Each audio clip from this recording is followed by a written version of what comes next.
Assalamualaikum warahmatullahi wabarakatuh. Perkenalkan, nama saya Umi Khairutul Nasihah. Di sini saya akan menyampaikan materi tentang keteladanan kisah sahabat, yaitu tentang mata pelajaran akidah akhlak pada fase F kelas 11. Sebelum kita memulai pembelajaran kali ini, saya bertanya kepada adik-adik, sehat semua kan? Sebelum memulai pembelajaran pada kali ini, alangkah baiknya kita membaca basmalah terlebih dahulu. Membaca basmalah bersama-sama. Bismillahirrahmanirrahim. Nah, pada kali ini kita akan membahas mengenai keteladanan kisah sahabat, yaitu sahabat Abdurrahman bin Auf dan sahabat Abu Dzar Al-Ghifari.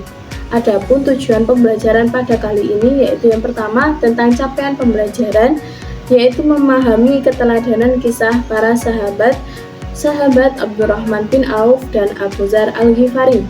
Yang kedua yaitu tentang tujuan pembelajaran pada kali ini. Yang pertama, peserta didik mampu memahami keteladanan kisah para sahabat Abdurrahman bin Auf dan Abu Dzar Al-Ghifari. Dan yang kedua, peserta didik mampu menganalisis keteladanan kisah para sahabat Abdurrahman bin Auf dan Abu Dzar Al-Ghifari. Baik, langsung saja kita ke sahabat Abdurrahman bin Auf. Nah, siapa sih yang gak kenal dengan sahabat Abdurrahman bin Auf?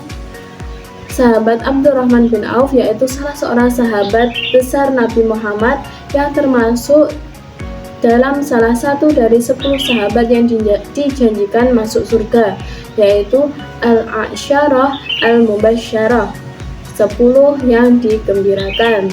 Tidak hanya itu, sahabat Abdurrahman bin Auf ini yaitu termasuk sahabat As-Sabiqunal Awwalun, yaitu sahabat yang pertama kali masuk Islam.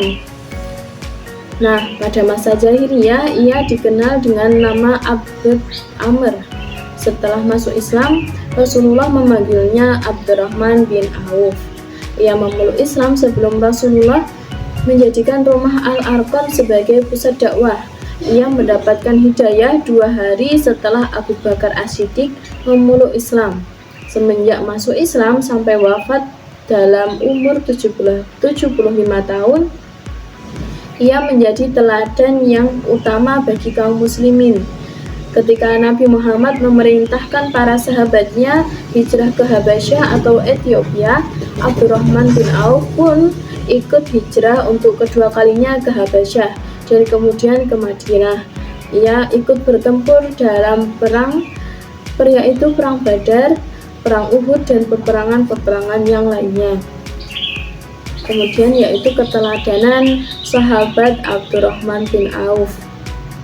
Nah, yang pertama yaitu ketika Rasulullah berpidato menyemangati kaum muslimin untuk berinfak di jalan Allah. Abdurrahman bin Auf menyumbang separuh hartanya yang senilai 2000 dinar.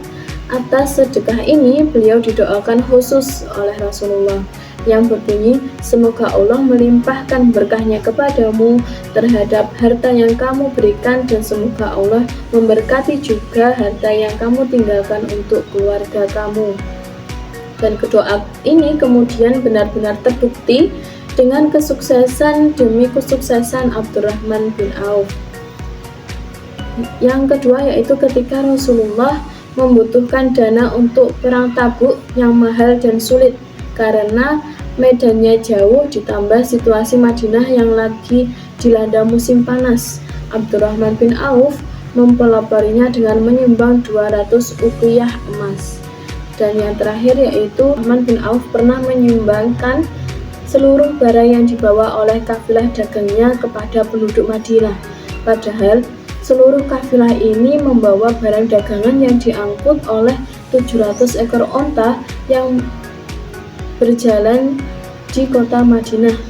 Abdurrahman bin Auf juga menyantuni para pejuang perang Badar. Nah, yang selanjutnya yaitu tentang sahabat Abu Dzar Al-Ghifari. Nah, sahabat ini merupakan sahabat yang sangat dikenal sebagai figur yang mempunyai kasih sayang kepada kaum duafa. Kepedulian terhadap golongan fakir ini bahkan menjadi sikap hidup dan kepribadian Abu Dzar. Sudah menjadi kebiasaan penduduk Ghifar pada masa jahiliyah merampok kafilah yang lewat. Nah, Abu Dzar sendiri ketika belum masuk Islam kerap kali merampok orang-orang kaya, namun hasilnya dibagi-bagikan kepada kaum duafa. Di kalangan sufi, Abu Dzar dipandang sebagai perintis gaya hidup sufi. Karena apa? Sepanjang hidupnya dia memilih hidup dalam kefakiran. Meskipun punya peluang untuk hidup kaya, bagi sufi, kefakiran menduduki derajat tinggi di jalan kebenaran dan orang fakir sangat mereka hargai. Yang selanjutnya yaitu Abu Dzar ini dijuluki sebagai sahabat pelayan duafa dan pelurus penguasa. Seperti yang dikatakan tadi, semasa hidupnya Abu Dzar Al-Ghifari dikenal sebagai penyayang kaum mustad'afun, yaitu kepedulian terhadap golongan fakir dan bahkan menjadi sikap hidup dan kepribadian Abu Dzar.